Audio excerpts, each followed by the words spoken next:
tema que me foi sugerido é um tema estimulante, especialmente nesta época. Minha singela intervenção, no prazo curto que puder consentir, resume-se a defender ardorosamente que nós, no Brasil, preservemos o nosso maior patrimônio,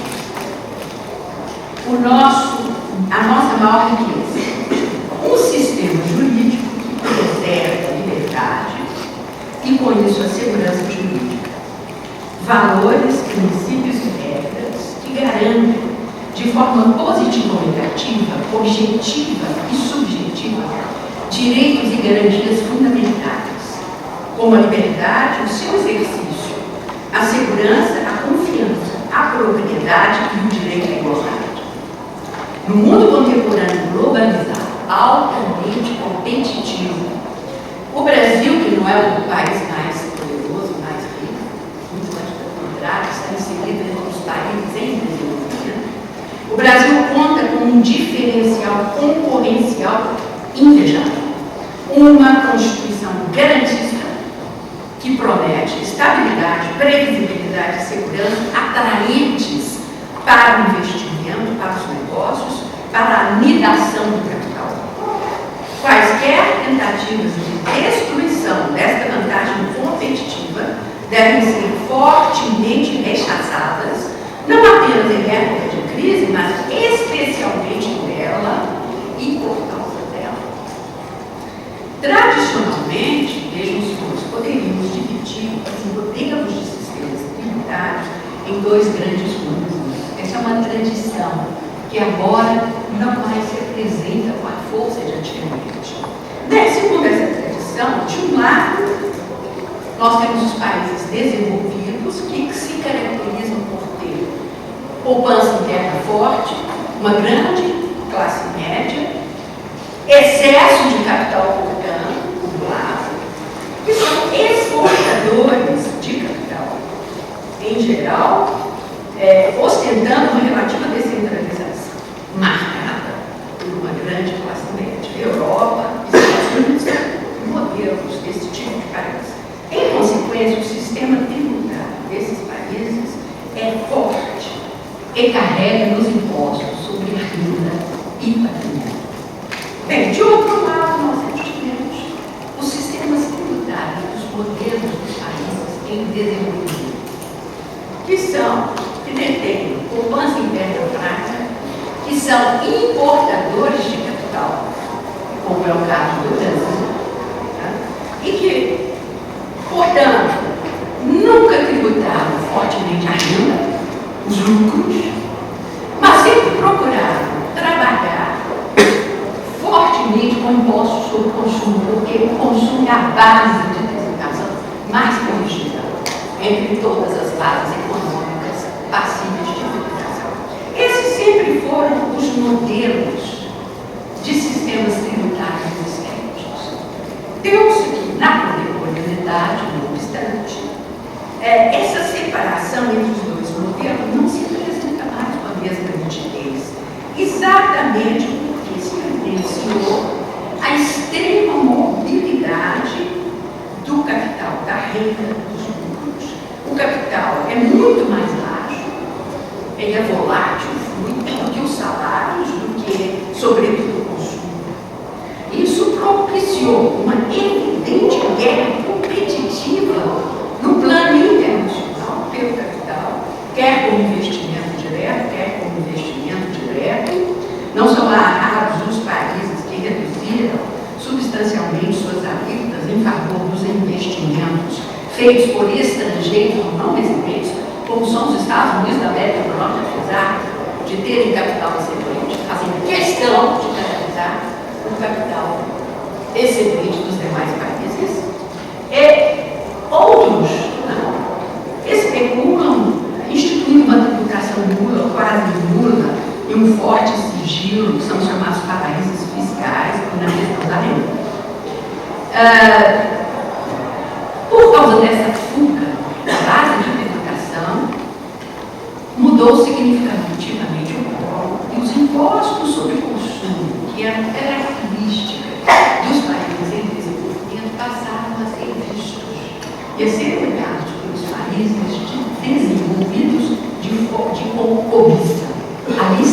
base de tributação mais sólida, né? E muda-se o equilíbrio e o modelo dos sistemas, como é o caso da forte tributação dos impostos sobre valor agregado na Europa, né? Ao IVA ou TVA. Bom, enfim, no mundo da competição fiscal, dessa guerra que é doméstica e que é internacional, nós temos, né, a disputa entre os países desenvolvidos em busca de capital, que, portanto, passaram a exercer um imposto sobre a renda, sobretudo sobre salários, evitando tributar o capital propriamente dito, e quando não é mais possível crescer o imposto sobre o consumo, o imposto sobre salários, os países desenvolvidos muitas vezes propõem a redução das suas despesas com os benefícios da Seguridade Social. Esse é o quadro contemporâneo. Muito bem. Há então estudos, programas e programas sobre a erosão das bases de tributação, sobretudo renda. Tal fenômeno é um fenômeno contemporâneo, né? E eu quero me referir aqui ao programa BEPS da OCDE, desenvolvido pela OCDE, são estudos de 3, 4 anos atrás, e que exatamente o BEPS significa erosão da base de tributação, então me referindo à renda e aos lucros, né? E a divisão desses lucros pelo mundo. Dentro do BEPS desenvolvido pela OCDE, surgiram planos de ação. Um deles é o número 6. E que se destina a preservar a arrecadação tributária e a soberania fiscal. O plano de ação número 6, especialmente em 2014, é resultado do trabalho da OCDE e que se caracteriza por propor o seguinte: desenvolvimento de disposições para novas convenções modelo que evitam a bitributação internacional. 2, esclarecimento de que os acordos para evitar a bitributação não são acordos para a dupla não tributação. Alguém vai ter que cuidar dessas riquezas não podem partir para isso, né? E a identificação de uma política fiscal, às vezes até doméstica, de combate a essa evasão dos tributos. Este plano de ação número 6, ele sugere regras anti-elusivas específicas, ou seja, um novo modelo para se evitar a tributação com regras elusivas específicas, não gerais, específicas, não abstratas. Essas regras elusivas específicas costumam ser seguras, porque, como usam os Estados Unidos, são as tais limitações de benefícios inseridas nos acordos mais recentes feitos para evitar a manipulação pelos Estados Unidos. Elas têm regulação até numérica. Por exemplo, vamos considerar fugindo aquela parte que participa de um acordo para evitar a tributação, mas que tem mais de 50%, os cálculos são sempre numericamente definidos, mais de 50% do seu lucro por interposta pessoa, né, se beneficiando, embora não resida naquele país X, para se beneficiar daquele acordo para evitar a tributação. Então, porém, o BEPS da OCDE sugere também que todos os acordos internacionais do novo governo introduzam uma cláusula chamada PPT. Isso nos interessa, é uma cláusula de principal purpose test. Aquele teste para se verificar o propósito negocial. Ou seja, o propósito negocial pode ser qualquer um, menos reduzir o custo do tributo. Muito bem, quero nos referir que o Senado norte-americano, recentemente, ao ratificar um acordo de bitributação, rejeitou a cláusula do PPT, como alerta Michael Lang. O Senado exigiu a exclusão de tal cláusula sob o seguinte argumento. Eu vou lhes ler, abrindo aspas. Os novos testes de propósitos negociais principais propostos nos tratados são subjetivos, vagos e agregam incerteza aos tratados. Não está claro como as cláusulas serão aplicadas. Além disso, as previsões não estão presentes em outros tratados dos Estados Unidos. Essa incerteza criaria dificuldades para legitimar transações negociais e podem impedir a capacidade do contribuinte de se basear no tratado. Em outras palavras, o Senado norte-americano está dizendo: não afastemos dos Estados Unidos os investimentos por meio da insegurança. Muito bem. O que é que nos torna surpreendentes ou perplexamente apalermados é encontrar, né, a medida recente, provisória, número nacional, agora não estamos falando de Brasil, número 685, seu artigo 7º, estabelece a obrigatoriedade do contribuinte declarar a Receita Federal do Brasil quaisquer atos ou negócios jurídicos de planejamento tributário que levem à supressão, redução ou diferimento do tributo por meio de um planejamento sem um propósito negocial específico. Ou seja, você pode ter qualquer propósito, menos reduzir custo tributário. Vale dizer, a Fazenda Pública Federal pretende reduzir, que não seja admissível no país que reduzir o custo de tributo seja legítimo, seja um propósito legítimo. Insere essa espécie de PPP rejeitada pelo Senado norte-americano em uma medida provisória. Embora, vejam bem, o Poder Judiciário brasileiro jamais tenha, nos nossos tribunais, declarado que esta não é uma forma legítima de usar a sua liberdade, de se expressar e de tomar a livre iniciativa dos seus negócios. Trata-se de uma limitação, né, grave, porque a ausência de declaração atrai, segundo a medida provisória, traria a presunção absoluta de má fé e a omissão dolosa com intenção tolerável. Trata-se de uma limitação ao exercício de um direito fundamental, a nosso ver, absolutamente inconstitucional, além de introduzir insegurança e subjetivismo que haverá de espantar os investimentos do país. Eu espero que o Senado Federal brasileiro atue como o Senado norte-americano. Aqui não. Nós precisamos de investimento, alguma guerra internacional pelo dinheiro. Poxa vida, a gente já vai sair perdendo. Este é um problema seríssimo, que agora se coloca. Tá? Eu quero dizer aos senhores que, como já tinha avançado, eu penso que mais do que nunca nós devemos ser lumanianos. Sempre fui, né? Luhmann é um grande autor, um grande filósofo, que preconizou o fechamento do sistema jurídico, a diferenciação funcional do direito em relação ao meio, ao ambiente que é político, é econômico, é social, mas não é jurídico.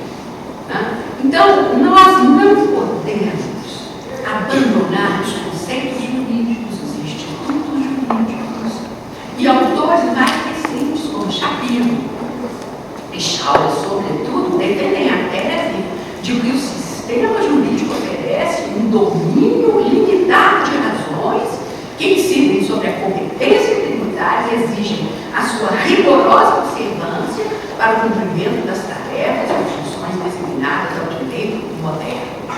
Há tantos anos, o nosso Código Tributário Nacional estabeleceu, no seu artigo 110, aspas, é proibido ao legislador alterar a definição, o conteúdo e alcance de institutos, conceitos e formas de direito privado utilizados expressa ou implicitamente pela Constituição Federal, pela Constituição dos Estados ou pelas leis orgânicas do Distrito Federal e dos municípios para definir ou limitar exatamente sobre esse assunto que eu vou falar. É competência tributária, no sentido amplo, como faz a literatura internacional.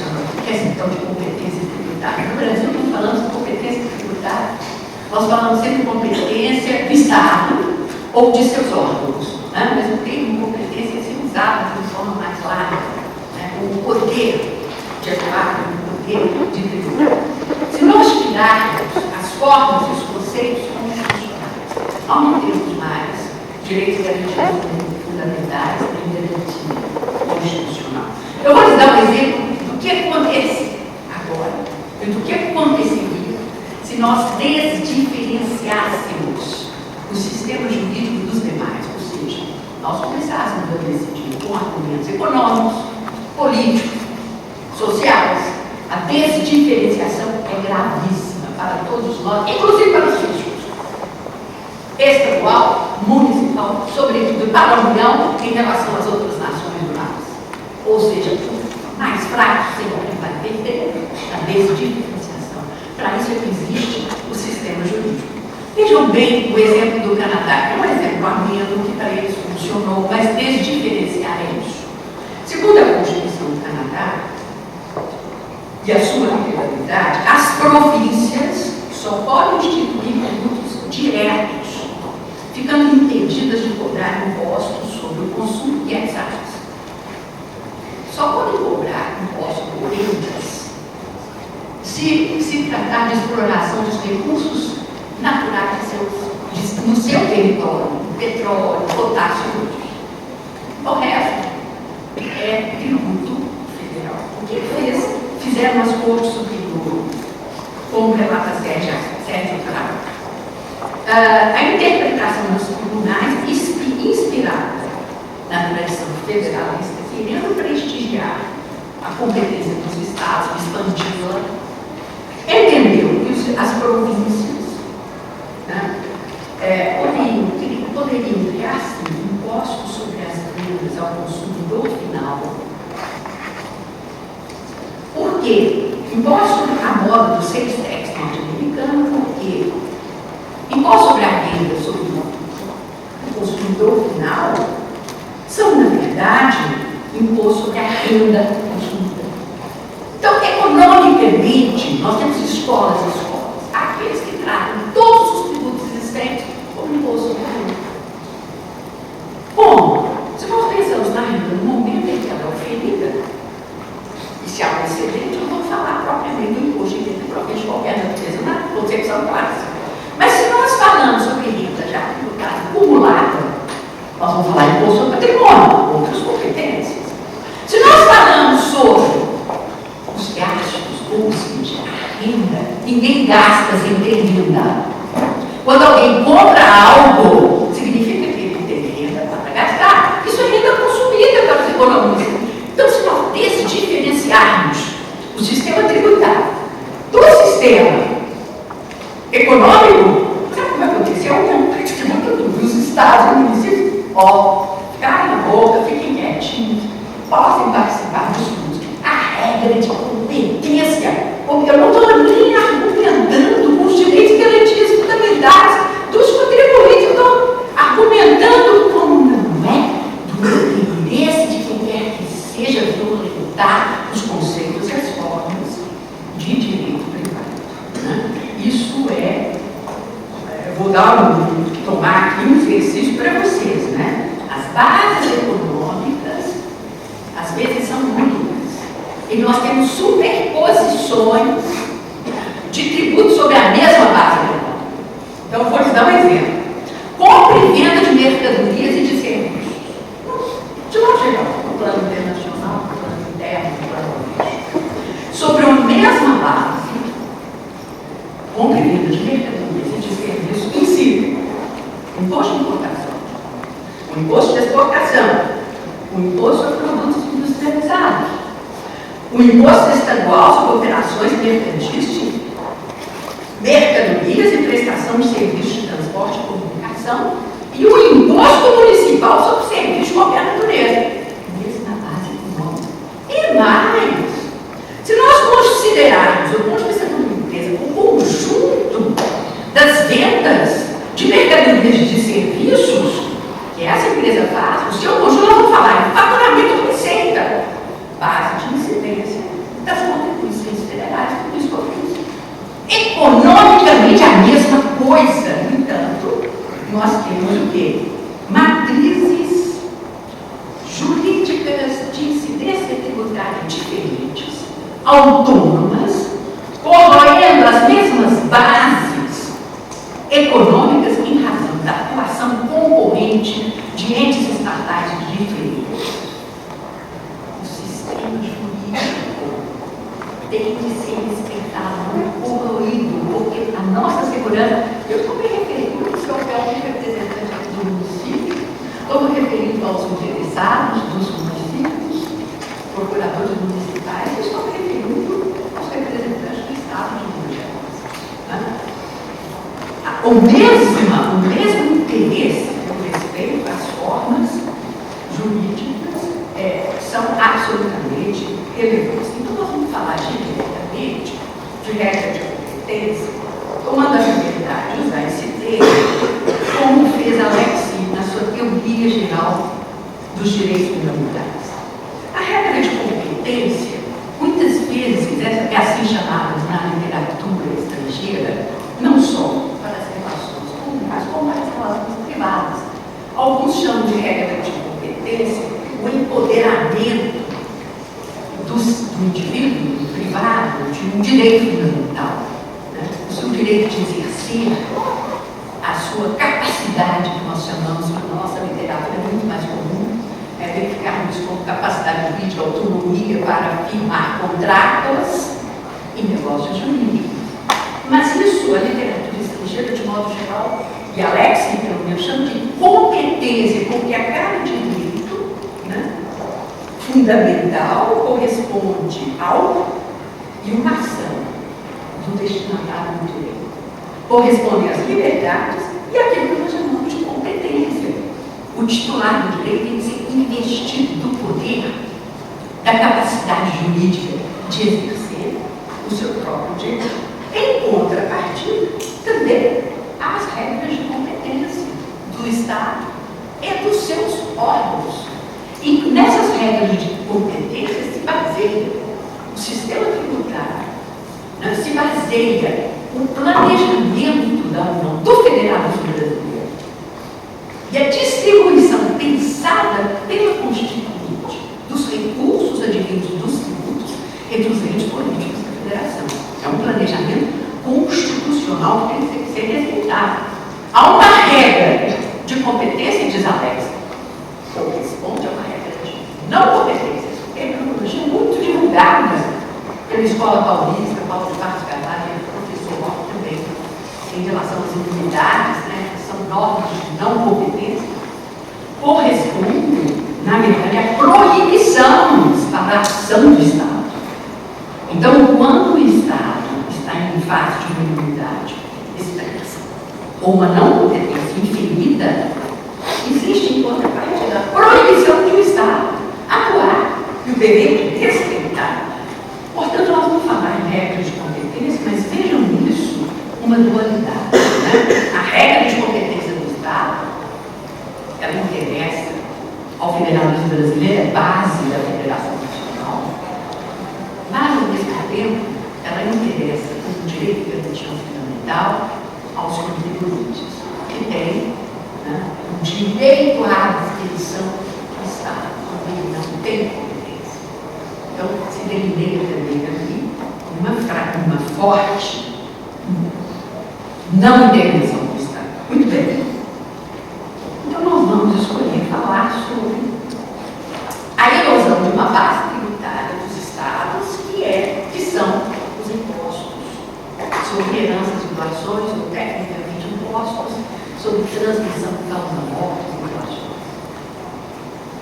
A União se aproveitou, né, para expandir a sua receita tributária, erodindo a base de tributação do imposto sobre heranças e doações dos Estados. Ela o fez porque os Estados subtributaram heranças e doações tradicionalmente. Como eles subtributaram, a União resolveu avançar nessa base tributária. Ela o fez, já não faz tempo, já faz algum tempo que ela o fez, né? Através da lei 95/32 de 97. A lei supõe, erroneamente, que o titular de um bem, à medida que o preço de mercado se eleva em relação ao custo de aquisição, declarado, ofere ganhos de capital. Bem, mas esses ganhos de capital se realizam com a sua morte. Imagine os senhores. A morte nos desacosta da vida, do patrimônio, do nosso corpo, de tudo. Mas, para a lei, realiza o ganho de capital inacreditável. O defunto realizou, então, um ganho de capital. E o herdeiro herda. Esse já diz, toda herança nasce com a dívida. Ninguém se apercebe. A dívida que é o grande capital do refúgio. Ele já herda essa dívida. E, portanto, ali, como um grande benefício disso, você pode pagar agora, no momento da recebida da herança, ou você pode diferir no momento que se vendeu bem. É bem imóvel do imóvel. Se tem grande potencialidade, todas as ações das grandes empresas nacionais, transnacionais, estão no mesmo patamar. Muito bem. Isso é pura invasão de competência. Os estados não viram no ponto. Não sei como é que eles vão recuperar. Tem que recuperar. Eu ouvi o ministro da Fazenda, Levi, fazendo um pronunciamento na televisão. Eu li no fundo. Cheguei a mencionar o fato dos meus alunos, porque eu ouvi isso aqui. Disse o seguinte: o Brasil não tributa heranças e doações, e é verdade, ele subtributa, se compararmos com o modelo dos países desenvolvidos. Outra questão. Eu falei, como ministro da Fazenda, falou assim, gente, ele está pensando que heranças e doações de competência da União. Eu não tinha lembrado disso. Eu já escrevi sobre isso, cristiano. Eu falei, gente, ele não errou, ele cometeu um ato falho. E logo depois isso se comprovou. Foi mandado para o Congresso Nacional uma medida provisória em que os ganhos de capital vão ser reduzidos até 30%. E aí ninguém disse que a morte está incluída, como realização, e a falência também, como realização do ganho de capital. Então, não digo mais que as esperanças de doações do Brasil são subtributadas. Por quê? Diz assim, subtributa 5%. Direito de ser do Estado. Do Estado. Há um projeto no Senado Federal para aumentar essa alíquota até 20%. Então vai ficar assim. Se os Estados usarem, apesar da guerra fiscal que vai ser possível criada entre eles, vai ser herança de doações 20% do Estado e até 30% para a União. Aí a discussão vai começar. Porque enquanto era só a classe média, agora tem umas grandes empresas, as ações, aí nós vamos ter uma bela discussão sobre essa invasão de competência federal da base tributária dos Estados. E eu sugiro os procuradores do Estado que se apropriem da sua base de tributária, que lhes foi delegada pela União. E agora o exagero chegou a 30%. Quero ver o que vai acontecer. Isso é um exemplo de como a regra de competência é de alta relevância. E como o conceito de renda é um conceito cogente para nós brasileiros, com uma Constituição tão minuciosa da distribuição do tempo. O que o Supremo faz, ou diz a propósito desse assunto, é absolutamente insuficiente. O Supremo Tribunal Federal não está trabalhando com o conceito de renda que existe constitucional. Então, veja bem, a Lei 89/81 de 95, como os senhores sabem, em seus artigos 42 e 58, limitou a dedução dos prejuízos acumulados em exercícios anteriores no imposto de renda da pessoa jurídica até 30% dos lucros auferidos nos exercícios subsequentes. Isso não é trabalhar com renda. O que há nos Estados desenvolvidos é que eles têm realmente um conceito de lucro e um conceito de renda puros, que tem que funcionar dessa forma.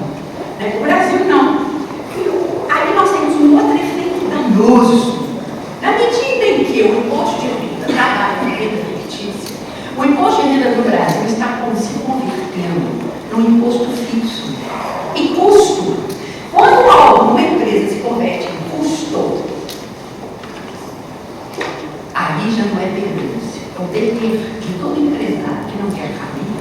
transferir esse custo para o preço das mercadorias e serviços. Aí eu chamo a atenção dos estados de novo, de como essa ausência de conceito jurídico transforma o imposto de renda no imposto conjunto. Nós temos vamos ter mais um imposto conjunto, mas infelizmente, péssimo para nós, num sistema tributário que é forte em impostos sobre o consumo, que, como os senhores sabem, são impostos regressivos. Né? Eu estou encerrando a minha intervenção, né? Querendo apenas dizer aos senhores que temos uma Constituição garantista. Poucos países têm, eu nunca conheço uma Constituição tão forte. Mas o que a Constituição garante é a nossa riqueza. Que outra forma o Brasil vai ter para atrair investimentos a não ser considerando confiança e segurança? E aqui, fiscos de todo gênero, com investimentos e com desenvolvimento, a arrecadação vai para o teto. É disso que nós estamos precisando. Não é mais um sistema fraco, corrompido, corrompido. Pelo contrário, o prestígio e a força dos sistemas jurídicos é impressionantemente necessário. Eu vou só dar um exemplo para os senhores, para terminar aqui um exemplo rapidinho, de como os sistemas jurídicos são diferentes. Vejam bem o que faz alguém nos Estados Unidos e aqui no Brasil não se aplica nada do que se ensina nas academias norte-americanas. 3 princípios que você tem lá, 3 princípios que você tem lá para passar a vida na sua grande empresa, multinacional, transnacional, sem pagar tributo. Primeiro, save. Ou seja, poupa. Porque se você poupar, você não vai pagar tributo. Porque se você distribuir os lucros e os dividendos, você paga imposto da sua renda. Aqui no Brasil é don't save. Se você poupar, você perde a grande oportunidade de receber dividendos e distribuição de lucros sem pagar imposto. É um erro estratégico. Segundo princípio, borrow. Tome dinheiro emprestado, porque lá o que se quer é investir, valorizar o patrimônio da sua empresa, porque você vai ter suas empresas estão na Bolsa de Valores, a ação que valia 50, vale 200, 300, 400. E o americano vive muito disso, é compra e vende, né? A valorização das ações que ele adquire. Quando você não tem um objetivo especulativo, você tem disso, mas você no Brasil, borrow. Se você pedir emprestado com juros altos, meu filho fica na falência imediata, os juros são insuportáveis. Para investimento nacional, don't borrow, don't borrow. E lá nos Estados Unidos, morra. Terceiro princípio, por quê? Porque depois de fazer tudo isso, ter uma empresa altamente valorizada, você pode morrer. Porque você, eu estou falando do defunto, não paga tributo nenhum. Aqui no Brasil é voltar. Se você morrer, você tem ganho de capital. Embora você esteja em outra dimensão, embora você não tenha patrimônio, não tenha corpo, não tenha nada, você está com dívida com o fisco, e se você perder, não pagar essa dívida. Essa é a realidade nacional. Eu só para lhes dizer o seguinte: não dá para entrar, não dá para importar PPT do BEPS e inserir aqui, principalmente o nosso sistema jurídico. Eu volto então ao início, me encerro, dizendo aos senhores que temos um patrimônio